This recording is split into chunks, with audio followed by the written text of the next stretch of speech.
الصلاة والسلام عليك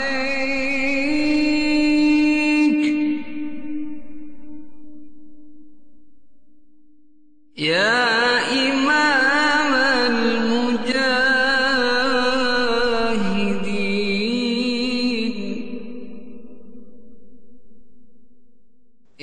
السلام عليكم ورحمة الله وبركاته. إن الحمد لله نحمده ونستعينه ونستغفره ونعوذ بالله من شرور أنفسنا ومن سيئات أعمالنا. من يهده الله فلا مضل له ومن يضلل فلا هادي له. أشهد أن لا إله إلا الله وحده لا شريك له وأشهد أن محمدا عبده ورسوله. اللهم صل وسلم وبارك على نبينا محمد wa ala alihi wa sahbihi ajma'in. Ayyuhal ikhwah, a'azakumullah. Kepada saudara-saudaraku kaum muslimin dan muslimat yang mudah-mudahan dirahmati oleh Allah Ta'ala, kita akan bahas tentang kabar gembira bagi orang-orang yang sabar. Kabar gembira bagi orang-orang yang sabar dalam menghadapi cobaan, ujian, musibah, kesulitan, kelaparan, kekurangan harta, kematian. Ini kabar gembira bagi orang yang sabar. Allah berfirman dalam surah Al-Baqarah ayat 155 sampai ayat 157. Allah berfirman, "Walanabluwannakum bisyai'in minal khawfi wal ju'i wa naqsin minal amwali wal anfusi wath thamarat wa basyiril sabirin. Alladzina idza asabatuhum musibah qalu inna lillahi wa inna ilaihi raji'un. Ulaika 'alaihim salawatu min rabbihim wa rahmah wa ulaika humul muhtadun." Allah berfirman dalam surah Al-Baqarah ayat 155 sampai 157. "Walanabluwannakum bisyai'in minal khawfi wal ju'i wa naqsin minal amwali wal anfusi wath thamarat wa basyiris sabirin. Alladzina idza asabatuhum musibah qalu inna lillahi wa inna ilaihi raji'un. Ulaika 'alaihim salawatu min rabbihim wa rahmah wa ulaika humul muhtadun." Dan kami pasti akan menguji kalian dengan sedikit ketakutan, kelaparan, kekurangan harta, kekurangan jiwa dan buah-buahan, dan sampaikanlah kabar gembira kepada orang-orang yang sabar, yaitu orang-orang yang apabila ditimpa musibah mereka berkata inna lillahi wa inna ilaihi raji'un. Sesungguhnya kami ini milik Allah dan kepada Allah kami akan kembali. Mereka itulah orang-orang yang memperoleh ampunan dan rahmat dari Allah, dan mereka itulah orang-orang yang mendapatkan petunjuk. Ayat ini dijelaskan, ditafsirkan oleh Syekh Abdurrahman bin Nasir As-Sa'di rahimahullah di dalam kitabnya tafsirnya Taisir Karimur Rahman fi Tafsir Kalamil Mannan. Allah Ta'ala mengabarkan, kata beliau, Allah Ta'ala mengabarkan bahwa ia pasti akan menguji para hambanya dengan berbagai macam ujian. Tujuannya agar jelas mana di antara hamba-hambanya yang jujur dan yang dusta dalam imannya, dan mana di antara mereka yang sabar dan mana yang tidak sabar. Hal ini merupakan hukum Allah yang berlaku bagi para hambanya. Karena apabila kesenangan itu terus-menerus menyertai orang-orang beriman dan tidak ada sedikit pun ujian, maka pasti akan terjadi percampuran antara yang baik dan yang buruk. Yang itu artinya terjadi kerusakan. Hikmah Allah mengharuskan adanya perbedaan antara orang yang baik dengan orang yang buruk. Dan ini hakikatnya merupakan faedah daripada ujian yang diberikan. Ujian itu bukan untuk menghilangkan keimanan, dan ujian itu bukan untuk mengeluarkan seseorang dari agamanya, karena Allah tidak akan menyia-nyiakan keimanan hambanya. Oleh karenanya pada ayat ini Allah mengabarkan bahwa Allah akan menguji para hambanya dengan sedikit ketakutan dari musuh-musuh, sedikit kelaparan. Maksudnya Allah akan menguji dengan sedikit dari dua perkara tersebut. Kalau seandainya Allah uji mereka dengan keseluruhan rasa takut dan lapar, maka niscaya mereka akan binasa. Sedangkan ujian itu fungsinya untuk memilih yang terbaik, bukan untuk membinasakan. Kemudian, dan sedikit dari kekurangan harta. Wa nabluwannakum bisyai'in minal khauf. Yang pertama khauf.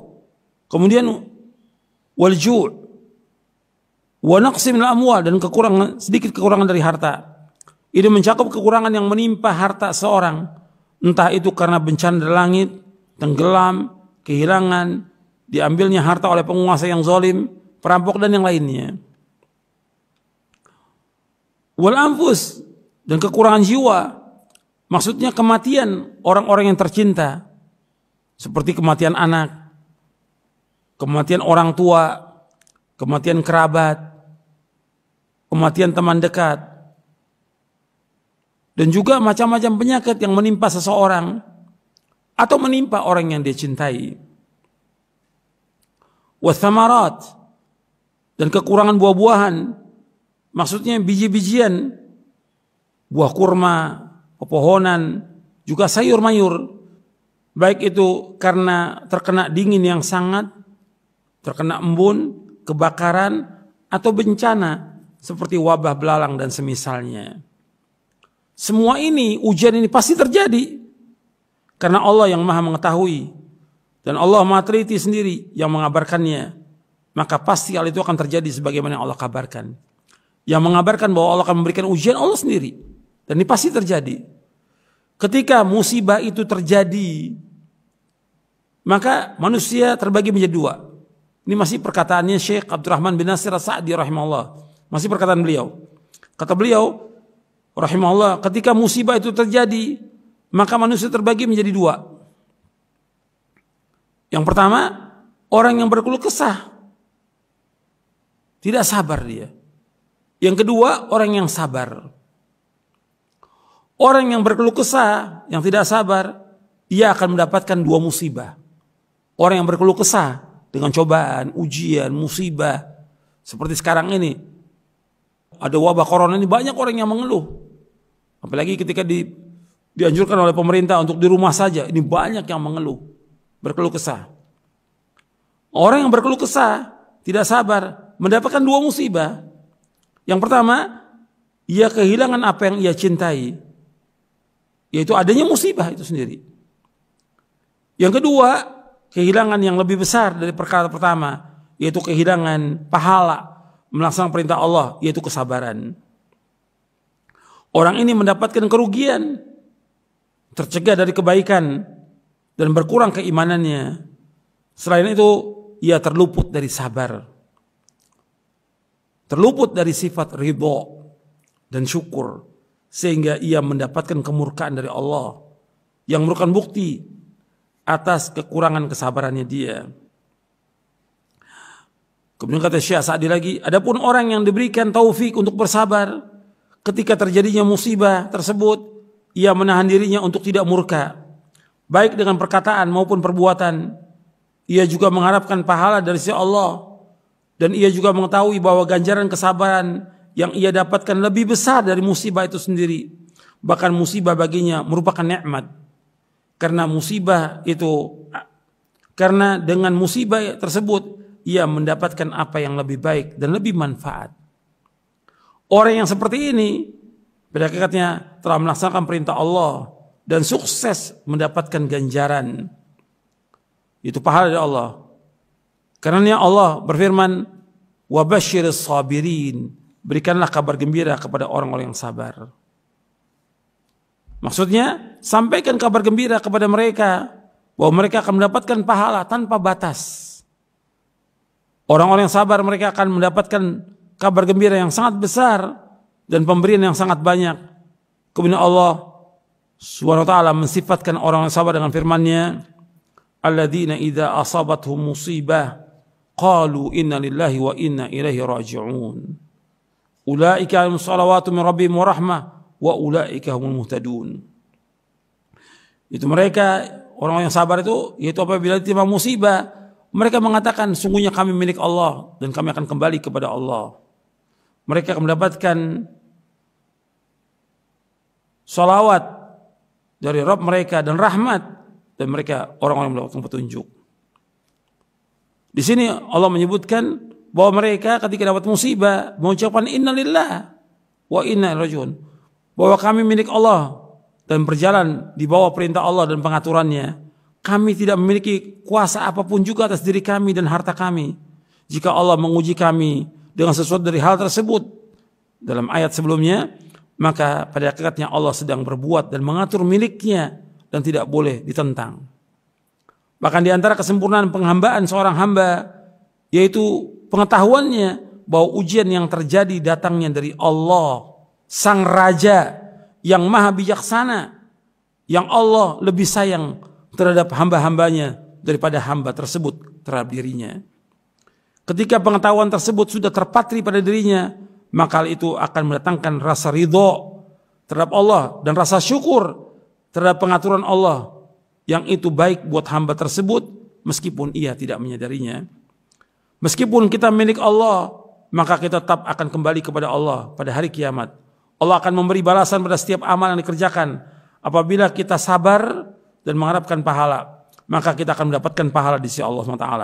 Tetapi apabila kita berkeluh kesah dan tidak sabar, maka bagian kita hanyalah kemurkaan dan hilangnya pahala. Masalah seorang hamba itu milik Allah dan akan kembali kepada Allah merupakan sebab yang kuat untuk melaksanakan kesabaran. Mereka itu disifati dengan kesabaran, yaitu orang-orang yang memperoleh salawat dari Allah, maksudnya pujian dan penyebutan tentang keadaan mereka, dan rahmat yang sangat besar. Dan di antara rahmatnya ada Allah memberikan taufik untuk melakukan kesabaran. Dengan sebab itu ia mendapatkan kesempurnaan pahala. Dan mereka ada orang-orang yang mendapatkan petunjuk, yang mengetahui kebenaran. Yang dimaksud di sini yaitu pengetahuan bahwa mereka milik Allah dan akan kembali kepada Allah dan mengamalkan kebenaran. Maksudnya kesabaran karena Allah SWT. Ayat ini, kata Syekh Sa'di, menunjukkan bahwa siapa yang tidak sabar, maka ia akan mendapatkan lawan dari apa yang didapatkan oleh orang yang sabar. Artinya orang yang tidak sabar akan mendapatkan celaan dari Allah, mendapatkan siksa, mendapatkan kesesatan, dan mendapatkan kerugian. Sungguh alangkah besarnya perbedaan antara dua kelompok tersebut. Sangat sedikit keletihan orang-orang yang dihinggapi kesabaran, dan alangkah banyaknya kesusahan yang didapati oleh orang yang tidak sabar. Artinya orang yang sabar itu sedikit keletihannya, dengan orang yang tidak sabar itu banyak kesusahannya. Kata Syekh Sa'di rahimahullah, kedua ayat ini, ayat 156 dalam surah Al-Baqarah dan ayat 157, mengandung persiapan yang matang bagi jiwa sebelum datangnya musibah, agar ia bersiap-siap, dan jika musibah itu terjadi maka akan terasa ringan dan mudah untuk dilalui. Di antara kandungannya juga yaitu penjelasan tentang perkara yang dapat membantu untuk melakukan kesabaran dan pahala yang akan diterima oleh orang yang sabar. Ia juga dapat mengetahui tentang keadaan orang-orang yang tidak sabar, yang berlawanan dengan keadaan orang yang sabar. Ia juga dapat mengetahui bahwa cobaan dan ujian merupakan hukum Allah yang sudah berlaku sejak zaman dahulu. Kalian sekali-kali tidak akan menemukan perubahan bagi hukum-hukum Allah. Ayat ini juga mengandung penjelasan tentang macam-macam musibah. Ini dalam tafsir Taisir Karimur Rahman fi Tafsir Kalamil Mannan. Jadi mudah-mudahan penjelasan ini bermanfaat untuk kita semuanya, agar kita menjadi orang-orang yang sabar dan tidak berkeluh kesah. Karena berkeluh kesah tidak ada manfaat sama sekali, tidak menghilangkan cobaan. Orang berkeluh kesah, bersedih, marah kepada musibah atau wabah ini nggak ada manfaatnya, nggak menghilangkan penyakit, nggak menghilangkan wabah, bahkan mendatangkan kemurkaan Allah SWT, membuat hatinya tambah sedih, tambah susah. Kalau sabar, nikmat. Ya, kita sabar, terima apa adanya dan kembalikan semua kepada Allah SWT. Mudah-mudahan yang saya sampaikan bermanfaat. Wassalamualaikum warahmatullahi wabarakatuh. Wa akhiru da'wana alhamdulillah rabbil alamin.